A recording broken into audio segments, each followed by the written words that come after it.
Dear students, good morning to all of you. प्यारे विद्यार्थियों, Vivekanand Gurukul Fatehabad YouTube channel में आपका हार्दिक अभिनंदन है। तो प्यारे विद्यार्थियों, आज हम 8वीं कक्षा की आपकी जो पुस्तक है रुचिरा भाग 3, जिसका प्रथम पाठ है सुभाषितानी। सुभाषितानी पाठ को आज हम अच्छे से पढ़ेंगे। सु माने होता है अच्छे और भाषितानी वचन, अच्छे वचन। तो कई ग्रंथों से इन श्लोकों को लिया गया है, जिसमें नीति शतक है, सुक्ति मंजरी है, मनुस्मृति है, शिशुपाल वधम है, पंचतंत्र है। यहाँ से इन श्लोकों को लिया गया है। तो बड़े ही अच्छे श्लोक हैं और समझना है आपको, बड़े ज्ञान की बात है इसमें। ठीक है, तो आचार्य दीपक के साथ आप सब जुड़ गए हैं, तो इसे ध्यान से पढ़ें और दूसरे बच्चों को भी वीडियो भेजें। हाँ, पहला श्लोक है अपना, पहला श्लोक है गुणा गुणज्ञेषु गुणा भवन्ति ते निर्गुणं प्राप्य भवन्ति दोषा सुस्वादु तोया प्रभवन्ति नद्य समुद्रम आसाद्य भवन्त्य पेया। प्यारे विद्यार्थियों, इसमें क्या बताया गया है इस श्लोक में? पहले श्लोक में ये बताया गया है कि जो गुण होते हैं, जो क्वालिटी होती है, वो गुणी व्यक्ति पर ही जचती है। ठीक है, गुण जो होते हैं वो गुणी व्यक्ति के ऊपर ही सुंदर लगते हैं। ठीक है, और यदि निर्गुणी व्यक्ति, यदि दुष्ट व्यक्ति के पास कोई गुण भी है तो वो अवगुण में बदल जाता है। ठीक है, इसलिए गुण तो गुणी व्यक्ति को ही शोभा देता है। जिस प्रकार नदी का पानी नदी में जब तक रहता है तो मीठा रहता है, और नदी से जब पानी समुद्र में चला जाता है तो वो क्या हो जाता है? खारा हो जाता है। ठीक है, देखते हैं। गुणा गुणज्ञेषु गुणा भवन्ति। गुणा मतलब गुण, क्वालिटी। गुणज्ञेषु गुणी व्यक्तियों में गुणा भवन्ति, गुण होते हैं। गुण गुणी व्यक्तियों में, गुण गुणी व्यक्तियों में गुण होते हैं। गुण गुणी व्यक्तियों में गुण होते हैं। ते निर्गुणम प्राप्य। ते मतलब वे गुण, ते मतलब वे गुण। निर्गुणम प्राप्य, निर्गुणी व्यक्ति को यानी शैतान आदमी को प्राप्त होकर भवंती हो जाते हैं। दोषा, दोष। ते माने वे गुण निर्गुणम प्राप्य, निर्गुणी व्यक्ति को प्राप्त होकर, निर्गुणी व्यक्ति को प्राप्त होकर दोषा भवन्ति, दोष हो जाते हैं। क्या हो जाते हैं? दोष हो जाते हैं। ठीक है, आगे फिर दिया है सुस्वादु तोया। सुस्वादु मतलब अच्छा, स्वादिष्ट। सु माने अच्छा, स्वादु माने स्वादिष्ट। तोया, तोया माने पानी, तोया माने पानी, तोय माने पानी भी होता है। प्रभवंती हो जाती है। नद्य माने नदियाँ। अब नदियाँ क्या है? प्रभव, प्र उपसर्ग जब भू धातु के आगे प्र उपसर्ग लग जाता है तो उसका अर्थ हो जाता है पैदा करना। क्या हो जाता है? पैदा करना। तो नदियाँ क्या हैं? नदियाँ, नद्य, नद्य मतलब नदियाँ, अच्छा, स्वादिष्ट, जल पैदा करती हैं, जल प्रभवंती पैदा करती हैं, पैदा करती हैं। नदियां जो हैं वो अच्छा स्वादिष्ट जल पैदा करती हैं। समुद्रम आसाद्य, जब समुद्र में मिल जाता है भवंती अपेया, अपेया मतलब न पीने योग्य, अपेया मतलब न पीने योग्य। समुद्र में मिल करके वह जल क्या हो जाता है, न पीने योग्य हो जाता है। नदियां अच्छा स्वादिष्ट जल पैदा करती हैं, लेकिन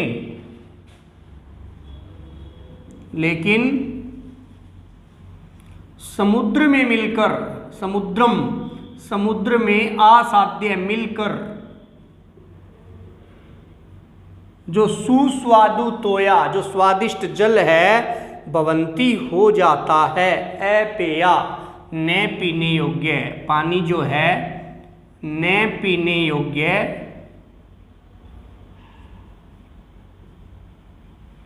हो जाता है, न पीने योग्य हो जाता है। देखो प्यारे विद्यार्थियों, जो गुण होता है वो गुणी व्यक्ति के ऊपर ही शोभा देता है। मान लो कोई निर्गुणी व्यक्ति, अब निर्गुणी व्यक्ति बताता हूँ, मान लो कोई शराबी है, बेवड़ा आदमी है और वो पढ़ाई में बहुत ज़्यादा विद्वान है, ठीक है। अगर शराबी आदमी है, यदि वो पढ़ाएगा तो क्या वो ठीक से पढ़ा पाएगा? विद्वान तो है लेकिन वो सही से पढ़ा नहीं पाएगा। इसलिए गुण तो है उसके अंदर पढ़ाने का, विद्वान तो है वो, लेकिन वो निर्गुणी है। तो निर्गुणी को जब गुण प्राप्त हो जाता है तो वो क्या हो जाता है, वो दोष बन जाता है। वो क्या बन जाता है? दोष बन जाता है।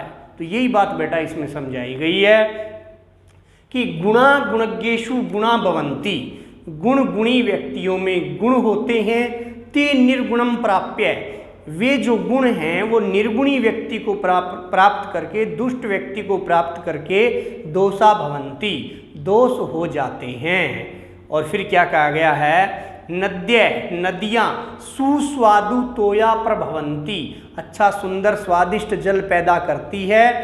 लेकिन समुद्रम आसाद्य, अब समुद्र को निर्गुणी कह दिया गया है भाई, समुद्र को प्राप्त करके वो जल क्या हो जाता है, क्या हो जाता है? अपेया भवन्ति, न पीने योग्य हो जाता है। समुद्र में मिल करके वो पानी पीने योग्य नहीं रहता। ठीक है, प्रथम श्लोक किया हमने। अब हम दूसरा श्लोक करेंगे।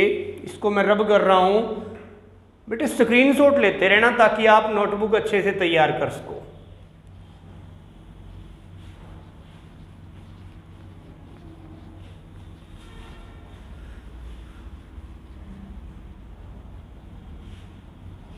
ध्यान दो, दूसरा श्लोक। साहित्य संगीत कला विहीन, साक्षात पशु पुच्छ विषाणहीन, तृणम ने खादन्नपि जीव माने, तद भाग ध्येयम परमम पशुनाम। ठीक है, इसमें क्या बताया गया है बेटा, यदि कोई व्यक्ति निर्गुणी है, निर्गुणी मतलब उसको कुछ आता जाता नहीं है, ठीक है, ना तो उसको साहित्य लिटरेचर का ज्ञान है, ना उसको संगीत का ज्ञान है, गायन का भी कोई ज्ञान नहीं है, ना किसी प्रकार की उसके अंदर कोई कला है, ठीक है, उससे विहीन है, कुछ नहीं जानता है वह व्यक्ति, तो वो क्या है, साक्षात पशु पुच्छ विषाणहीन है, वो साक्षात पशु के समान है। और पशु भी कैसा,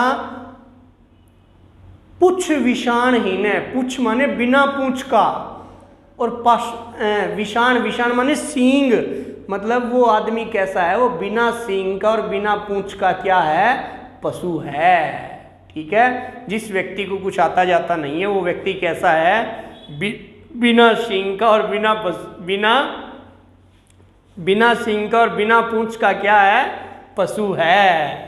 ठीक है, तृणम ने खादन्नपि जीव माने, फिर उसका शुक्रिया किया गया है, क्या भाई शुक्र है कम से कम वो तृणम ने खादन्नपि जीव माने, कम से कम वो घास तो नहीं खाता, तिनके तो नहीं खाता। ठीक है, तृणम ने खादन नपी, मतलब भाई पशुओं का चारा तो नहीं खाता कम से कम वो। ठीक है, इतना तो चलो भगवान का शुक्र है भी बिना सींग का बिना पूंछ का पशु है वो, लेकिन ये भी भगवान का शुक्र है कि वो घास नहीं खाता, नहीं तो पशुओं का चारा भी खा जाए तो पशुओं के लिए क्या दिक्कत पैदा हो जाएगी।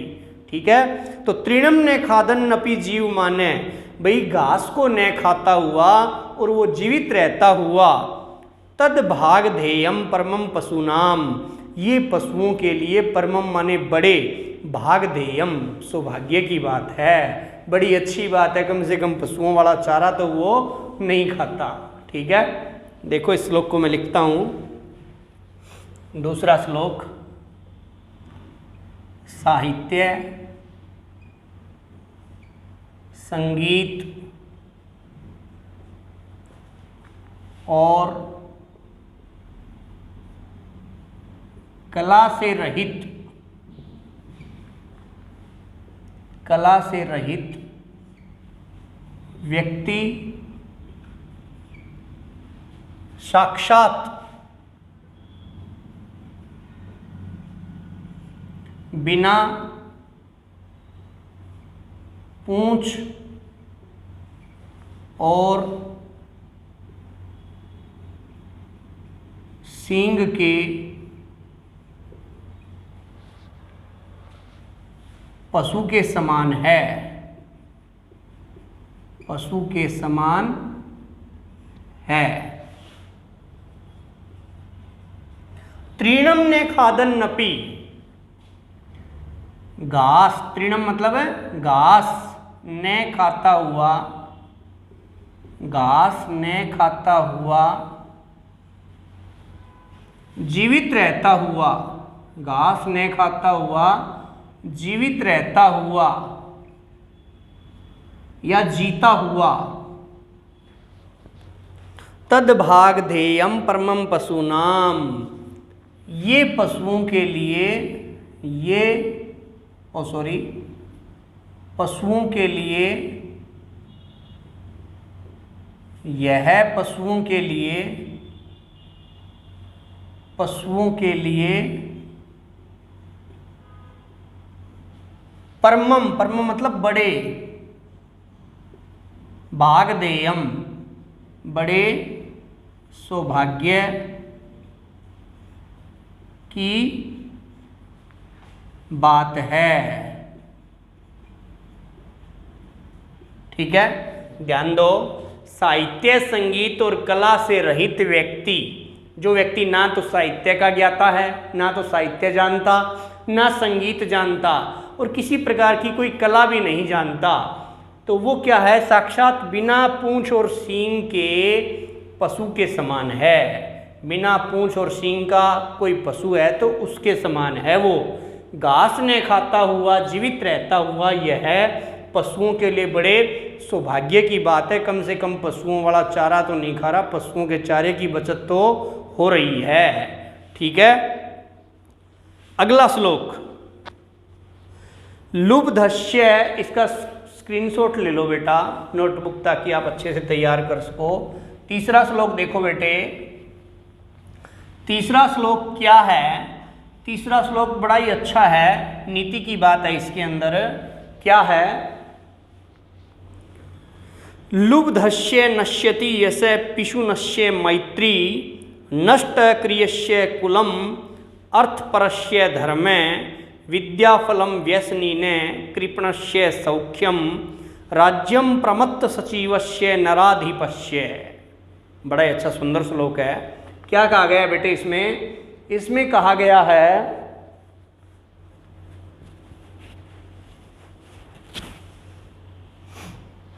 हाँ, लुब्धस्य नश्यति, लोभी व्यक्ति का, नश्यति, लुब्धस्य क्या होता है, लोभी व्यक्ति का, नश्यति मतलब नष्ट हो जाता है, यश है, यश मतलब है यश कीर्ति, पिशु नश्य मैत्री, और जो चुगलखोर, पिशुने क्या होता है, चुगलखोर, पिशु नश्य चुगलखोर की, मैत्री मतलब मित्रता नष्ट हो जाती है। यदि कोई चुगलखोर व्यक्ति है तो उसकी दोस्ती नष्ट हो जाती है। नष्ट क्रियस्य कुलम, और जिसकी क्रिया नष्ट हो गई है, ठीक है, नष्ट क्रियस्य कुलम, जिसकी क्रिया नष्ट हो गई है उसका कुल नष्ट हो जाता है।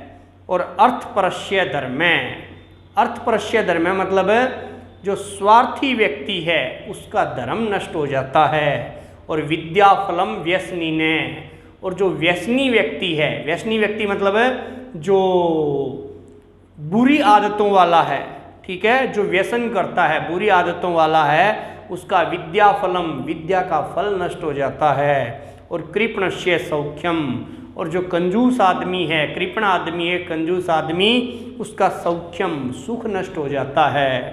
राज्यम प्रमत्त सचिवस्य नराधिपस्य, और राज्यम, राज्य किसका नष्ट हो जाता है, प्रमत्त सचिवस्य नराधिपस्य, नराधिपस्य होता है बेटे जो व्यक्तियों का स्वामी अर्थात राजा का, प्रमत्त सचिवस्य, प्रमत्त होता है बेटे घमंडी, सचिव माने होता है मंत्री, ठीक है, राजा जो होता है और जिसका मंत्री घमंडी हो, जिस राजा का घमंडी मंत्री हो उसका राज्य नष्ट हो जाता है, ठीक है। तो ये बड़े ज्ञान की बात है, लिखते हैं बेटा इसको, लुब्धस्य नश्यति, लुब्धस्य नश्यति, लोभी व्यक्ति का, लोभी व्यक्ति का, लुब्धस्य नश्यति यश, लोभी व्यक्ति का यश नष्ट हो जाता है। यश मतलब कीर्ति नष्ट हो जाता है, नष्ट हो जाता है, ठीक है, लोभी व्यक्ति का यश नष्ट हो जाता है। पिशुनस्य मैत्री, पिशुन, पिशुन क्या होता है, चुगलखोर, चुगलखोर की, चुगलखोर की मैत्री, मित्रता नष्ट हो जाती है, चुगलखोर की मित्रता नष्ट हो जाती है।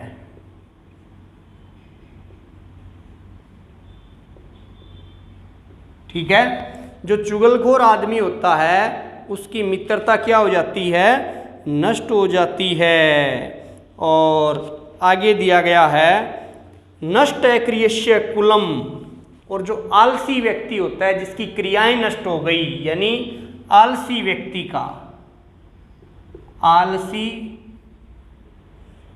व्यक्ति का, आलसी व्यक्ति का कुल वंश नष्ट हो जाता है, वंश नष्ट हो जाता है।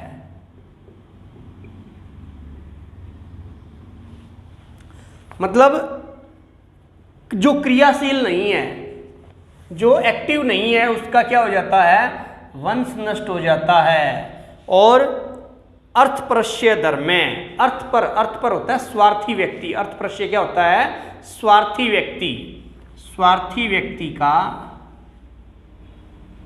स्वार्थी व्यक्ति का धर्म नष्ट हो जाता है, स्वार्थी व्यक्ति का धर्म नष्ट हो जाता है। आगे दिया है बेटा विद्याफलम व्यसनी ने, और व्यसनी व्यक्ति, व्यसनी क्या होता है, व्यसनी होता है बेटे बुरी आदतों वाला, बुरी लत वाला, लत वाला भी कह सकते हो, बुरी लत वाला, ठीक है। व्यसनी व्यक्ति का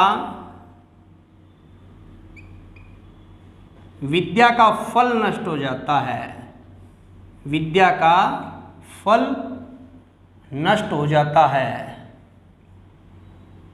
हो जाता है। बड़े ज्ञान की बात बताई गई है। और फिर कहते हैं कृपणस्य सौख्यम, कृपणस्य मतलब है कंजूस, कृपण होता है कंजूस, कृपणस्य कंजूस व्यक्ति का, कंजूस व्यक्ति का सुख नष्ट हो जाता है,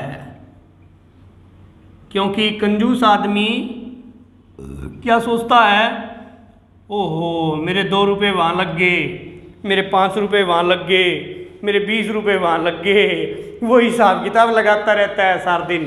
ठीक है, तो इस हिसाब किताब में क्या है, उसको सुख नहीं मिल पाता। ठीक है, तो ज़्यादा हिसाब किताब के चक्कर में नहीं रहना चाहिए, और क्या है, कंजूस व्यक्ति का सुख नष्ट हो जाता है। आगे दिया गया है, राज्यम प्रमथ सचिवस्य नराधिपस्य। नराधिपस्य मतलब राजा का, कौन सा, जो राजा है और उसका घमंडी मंत्री है। ठीक है,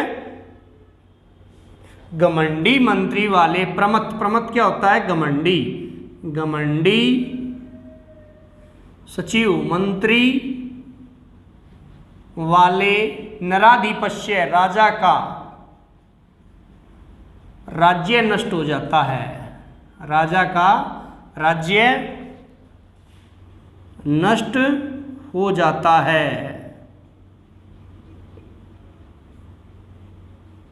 ठीक है, तो इसमें बताया गया है बेटे, लोभ भी नहीं करना चाहिए। अगर लोभ करोगे ज़्यादा तो आपकी कीर्ति, यश नष्ट हो जाएगा, क्योंकि आप कोई अच्छा काम नहीं कर पाओगे जब लोभ करने लग जाओगे तो। ठीक है, क्योंकि अच्छा काम करने के लिए ब्रॉड माइंडेड होना पड़ता है बेटे, व्यापक दृष्टिकोण बनाना पड़ता है, तो वहाँ लोभ का परित्याग करना पड़ता है। चुगलखोर की मित्रता, अगर कोई व्यक्ति इधर की उधर करता है तो उसका कोई मित्र भी नहीं बनेगा।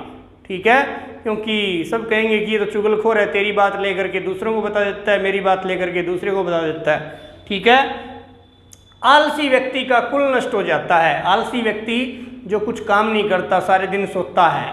ठीक है, कई विद्यार्थी पढ़ते नहीं है, सारा दिन सोते हैं, खाते हैं और सोते हैं। ठीक है, तो या मोबाइल देखते हैं।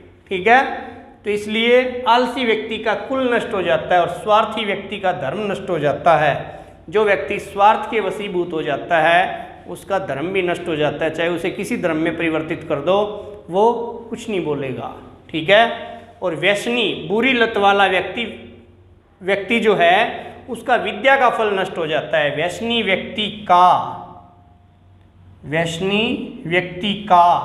विद्या का फल नष्ट हो जाता है। अगर पढ़ा लिखा है तो वो विद्या का फल उसका नष्ट हो जाएगा। अगर बुरी लत वाला है, दारूबाज है, नशेड़ी है, ठीक है, चोरी करता है, जारी करता है, कोई मतलब गलत काम करता है, तो उसका विद्या का फल नष्ट हो जाता है। और कंजूस व्यक्ति का सुख नष्ट हो जाता है, क्योंकि 2 लग गए, 4 लग गए, 10 लग गए, 20 लग गए, 100 रुपये खर्च हो गए, 200 रुपये खर्च हो गए, वो इस मतलब उधेड़बुन में रहता है, सुख की सांस नहीं लेता। और घमंडी मंत्री वाले राजा का राज्य नष्ट हो जाता है। इसलिए घमंडी भी राजा ने और ना राजा के मंत्रियों ने ऐसा घमंडी नहीं होना चाहिए। अगला श्लोक देखो बेटा, अगला श्लोक बहुत ही बढ़िया है। हाँ, इसे रब कर रहा हूं मैं। एक मधुमक्खी के बारे में बताया गया है कि मधुमक्खी क्या करती है बेटा, मधुमक्खी फूलों का कड़वा रस पीती है और क्या निर्माण करती है, शहद का निर्माण करती है। किस चीज का निर्माण करती है, शहद का। मधुमक्खी खुद तो स्वयं फूलों का कड़वा रस पीती है और लेकिन अपने लिए क्या प्रदान करती है, वो मीठा शहद प्रदान करती है। इसी प्रकार से जो सज्जन लोग होते हैं, जो अच्छे लोग होते हैं, साधु जो लोग होते हैं, संत लोग होते हैं, वो उनको कोई गाली दे तो भी कोई फर्क नहीं पड़ता। वे मतलब हमेशा मधुर वचनों का ही प्रयोग करते हैं, वे हमारे को मधुर वचन ही बोलते हैं। ठीक है, तो बड़ा सुंदर श्लोक है। पित्वा रसं तु कटुकं मधुरं समानं माधुर्यमेव जनियेन मधुमक्षिकासौ संतस्तथैव समसज्जन दुर्जनानां श्रुत्वा वचः मधुरसुक्तरसं सृजन्ति। पित्वा पीकर, पित्वा पीकर, पा धातु कत्वा प्रत्यय, पित्वा, रसम रस, तू माने तो, कटुकम माने कड़वा, मधुरम समानम मधुर के समान, माधुर्यमेव मीठा ही, जनियेत पैदा करती है, मधुमक्षिका मधुमक्खी, असौ मने वह। वह मधुमक्खी मीठे के समान, ठीक है, मतलब कड़वा रस पी करके भी मीठे के समान यानी शहद के समान मिठास ही पैदा करती है।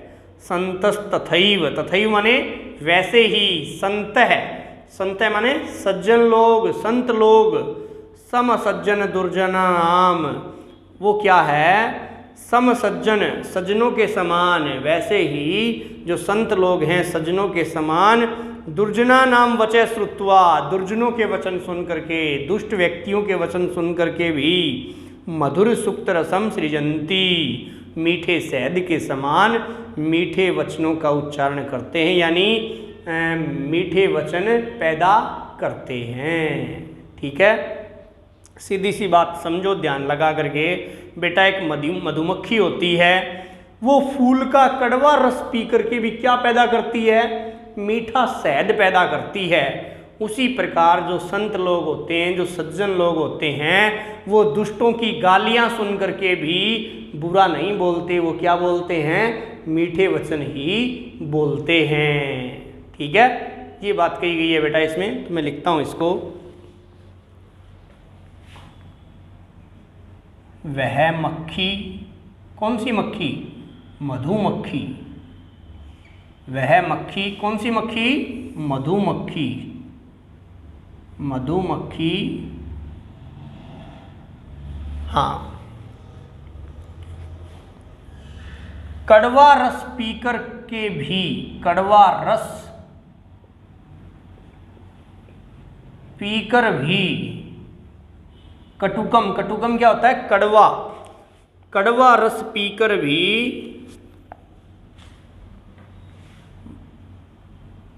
शहद के जैसा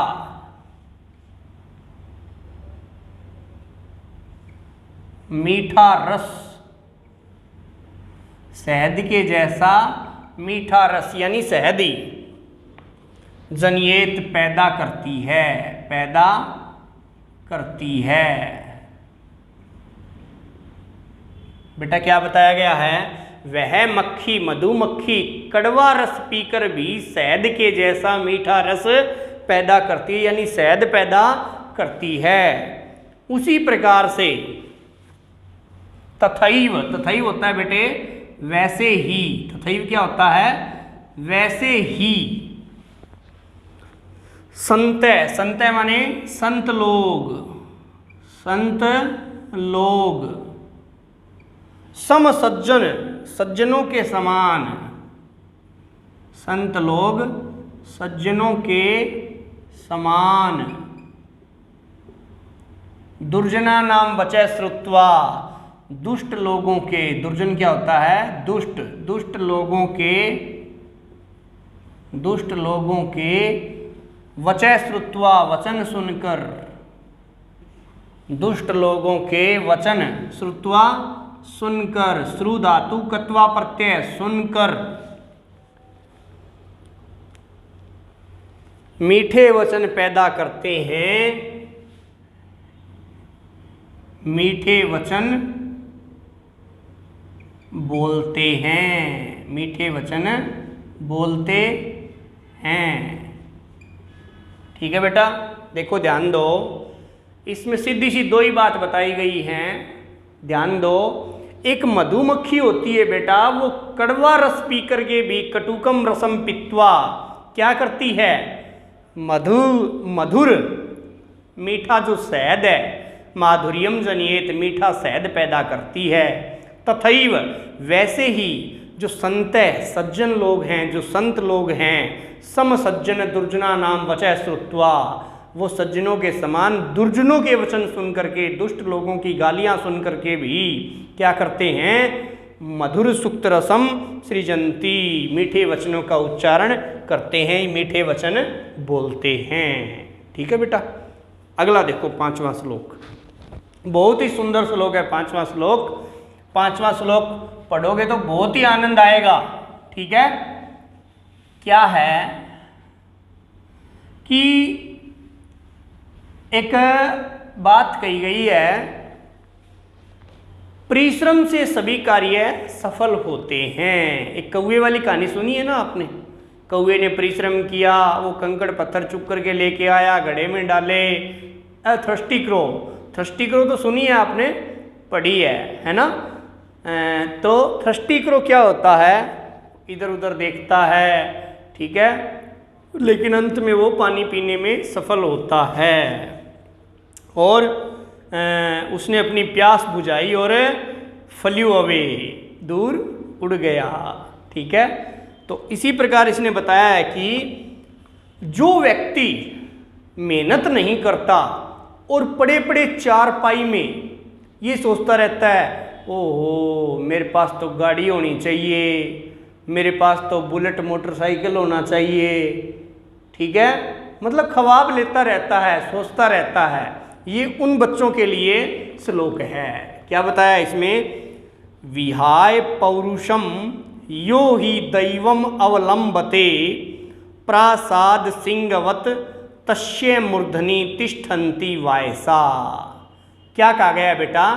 इसमें कहा गया है कि विहाय पौरुषम, जो पुरुषार्थ को छोड़ करके, जो मेहनत को, विहाय माने छोड़ करके, यो माने जो, दैवम भाग्य पर, अवलंबते भाग्य का अवलंबन करता है, भाग्य के भरोसे रहता है। ठीक है, जो व्यक्ति मेहनत को छोड़ करके केवल भाग्य के भरोसे रहता है, प्रासाद सिंहवत तस्य मूर्धनि। क्या है? प्रासाद सिंहवत, जैसे राजा का महल होता है, वहाँ क्या होता है? एक सिंह द्वार होता है, बाहर की साइड में जो गेट होता है, मेन गेट, वहाँ क्या है? एक शेर की आकृति रहती है, उस गेट के ऊपर, उसको सिंह द्वार बोलते हैं। क्या बोलते हैं बेटा? सिंह द्वार। ठीक है, जो मेन गेट होता है उसके ऊपर शेर की एक फोटो होती है। ठीक है, तो उसके मूर्धनि, मूर्धनि होता है माथे पर, उसके सिर पर, तिष्ठन्ति वायसा, कौवे बैठते हैं। क्या बैठते हैं? उसके माथे पर कौवे बैठते हैं। वो असली का शेर नहीं होता, शेर की फोटो होती है। ठीक है, तो उसके माथे पर क्या बैठते हैं? कौवे बैठते हैं और बीट करते हैं। क्या करते हैं? बीट करते हैं। ठीक है, इसलिए जो पड़े पड़े चारपाई में बेकार की बातें सोचते रहते हैं, इधर उधर की कल्पनाएं करते रहते हैं, तो उसी प्रकार जो राजा का जो सिंह द्वार होता है, महल का जो सिंह द्वार, उस शेर के सिर पर जो कौवे बैठते हैं और बीट करते हैं, उसी प्रकार से उसकी गति होती है, जो पड़े पड़े चारपाई में फालतू की बातें सोचता है। ठीक है, इसलिए भाग्य के भरोसे नहीं अपितु पुरुषार्थ करना चाहिए। ठीक है, देखो लिखता हूं इसको मैं। जो पुरुष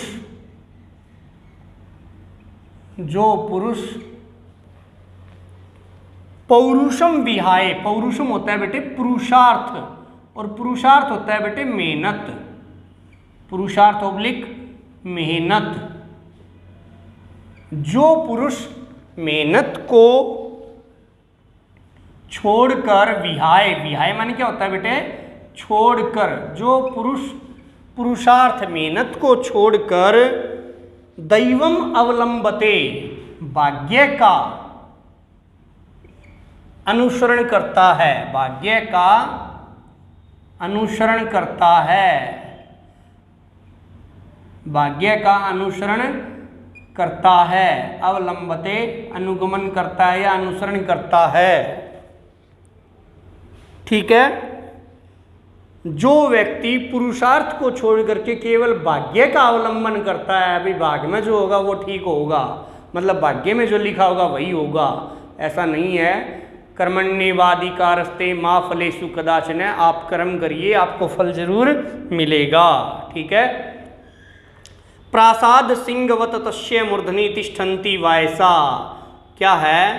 प्रासाद सिंहवत, प्रासाद सिंहवत, जो राजा का जो महल होता है, राजा के महल के सिंह द्वार, सिंह द्वार पर बने शेर, राजा के महल के सिंह द्वार पर बने शेर के मूर्धनी, माथे पर या सिर पर, माथे पर क्या बैठते हैं? तिष्ठन्ति वायसा, कौवे बैठते हैं। क्या बैठते हैं? कौवे बैठते हैं। ठीक है, कौवे बैठते हैं। अर्थात सीधी सी बात है बेटा, मेहनत करनी चाहिए। क्या? मेहनत करनी चाहिए। ठीक है, भाग्य के भरोसे नहीं रहना चाहिए बेटा। जो पुरुष पुरुषार्थ मेहनत को छोड़कर भाग्य का अनुसरण करता है उसके साथ कैसी बनती है? जो राजा के महल के सिंह द्वार पर बने शेर के माथे पर कौवे बैठते हैं, उसी प्रकार जो पुरुष मेहनत नहीं करता उसके सिर पर कौवे ही बैठते हैं, यानी उसके पल्ले कुछ नहीं पड़ता। ठीक है, इस प्रकार से ये श्लोक है। तो मेहनत करनी चाहिए, भाग्य के भरोसे नहीं बैठना चाहिए। छठा श्लोक, अगला श्लोक करते हैं। इसको मैं रब कर रहा हूं बेटा।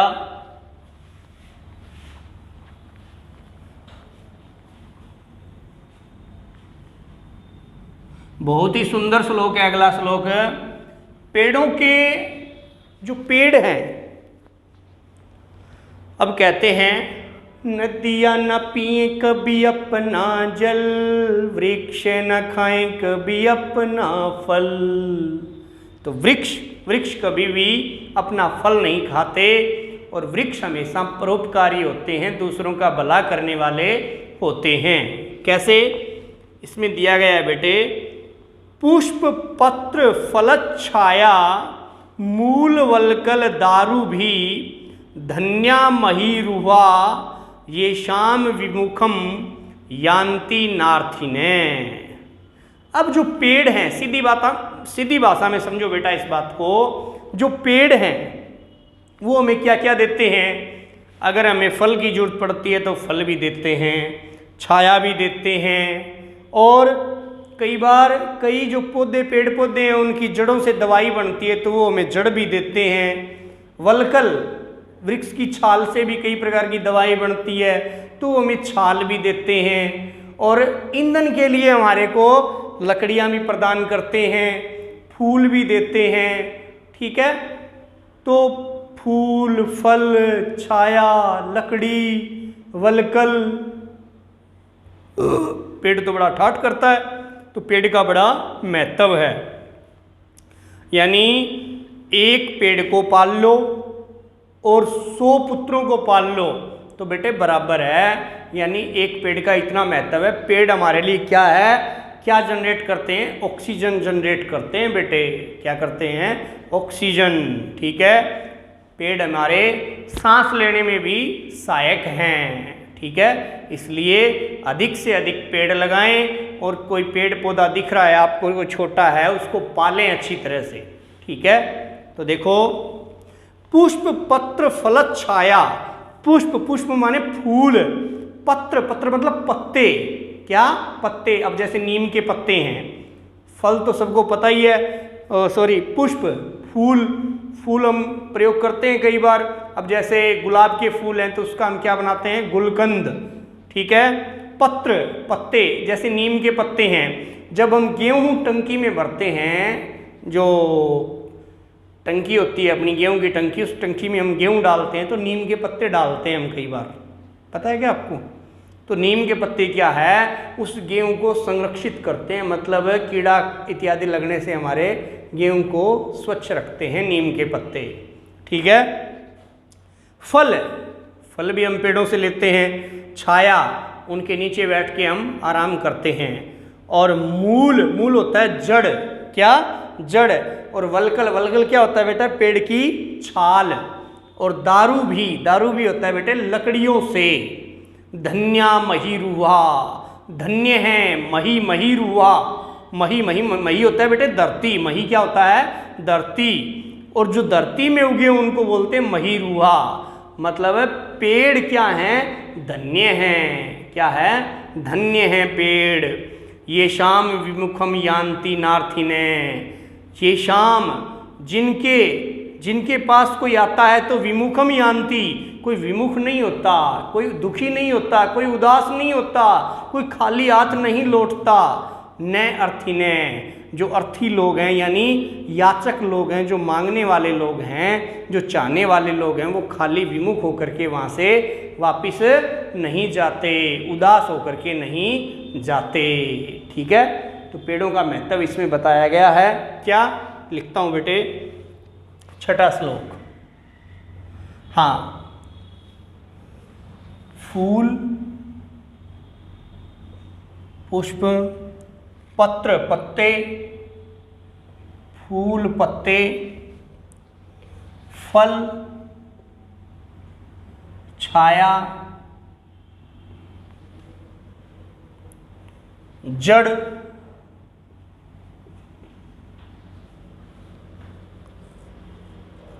और वल्कल। वल्कल मतलब है छाल। क्या? छाल। और लकड़ियों से, और लकड़ियां, फूल, पत्ते, फल, छाया, जड़, छाल और लकड़ियां। लकड़ियां, ठीक है, लकड़ियां याचकों को देते हैं, याचकों को देते हैं, याचकों को देते हैं। अरे हम तो याचक हैं, हम तो भिखारी हैं, जो हमारे को पेड़ इतनी चीजें प्राप्त करवाते हैं, याचकों को देते हैं। धन्य है, धन्य है महीर हुआ, धन्य है पेड़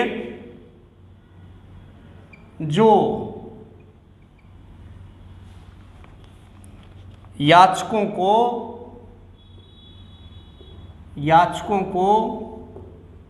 विमुख नहीं करते। विमुख मतलब है उदास नहीं करते, विमुख उदास नहीं करते। ठीक है बेटा,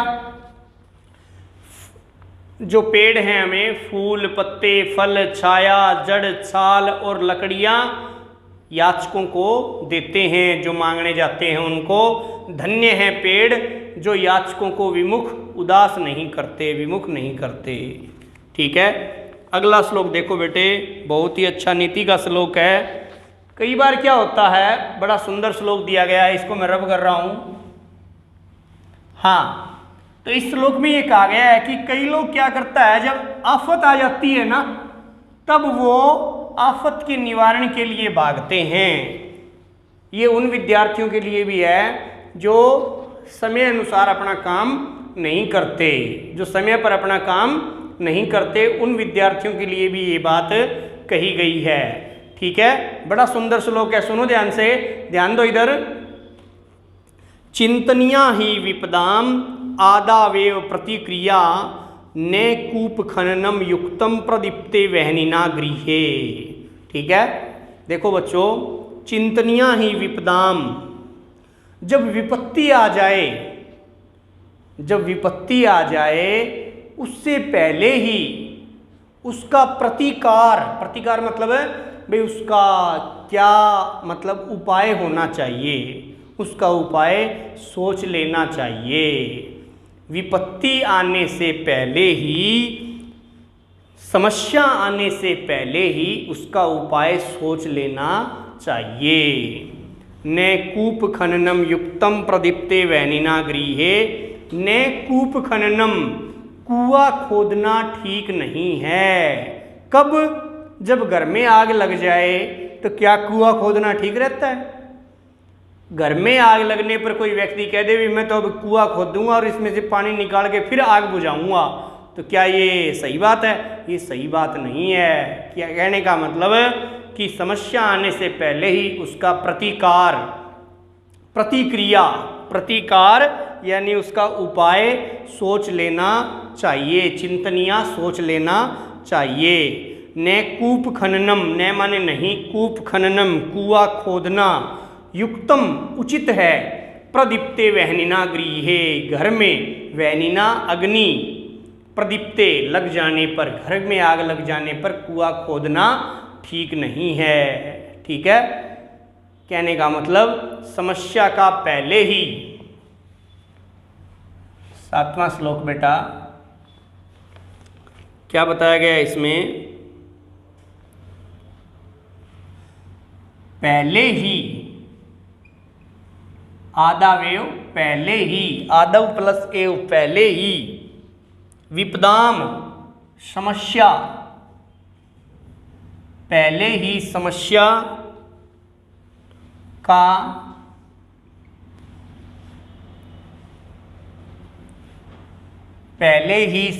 का क्या कर लेना चाहिए, प्रतिकार, उपाय सोच लेना चाहिए।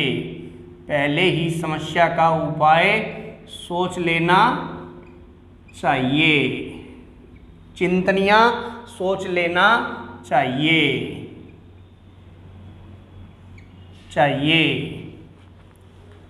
क्योंकि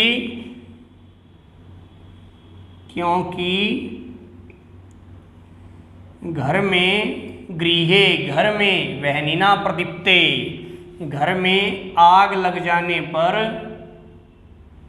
घर में आग लग जाने पर, घर में आग लग जाने पर कुआं खोदना ठीक नहीं, कुआं खोदना ठीक नहीं। तो प्यारे विद्यार्थियों, हमने ये 7 श्लोक 8वीं कक्षा के बड़े अच्छे से किए। और प्यारे विद्यार्थियों, इनको नोटबुक में अच्छे से साफ साफ लिखना, पहले श्लोक लिखना, श्लोक के बाद में उनकी श्लोक की जो हिंदी यानी अनुवाद है जो इसका, वो लिखना। और प्यारे विद्यार्थियों, बिल्कुल भी कोताही मत बरतना, अपना काम समय पर करना। और आप आचार्य दीपक के साथ जुड़े रहिए। और प्यारे विद्यार्थियों, आप वीडियो को लाइक भी करें, बेल आइकन भी दबाएं, चैनल को सब्सक्राइब भी करें और अपने दोस्तों मित्रों तक भी इस वीडियो को शेयर करके पहुंचाएं। आज के लिए प्यारे विद्यार्थियों इतना ही। जयतु संस्कृतम, जयतु भारतम।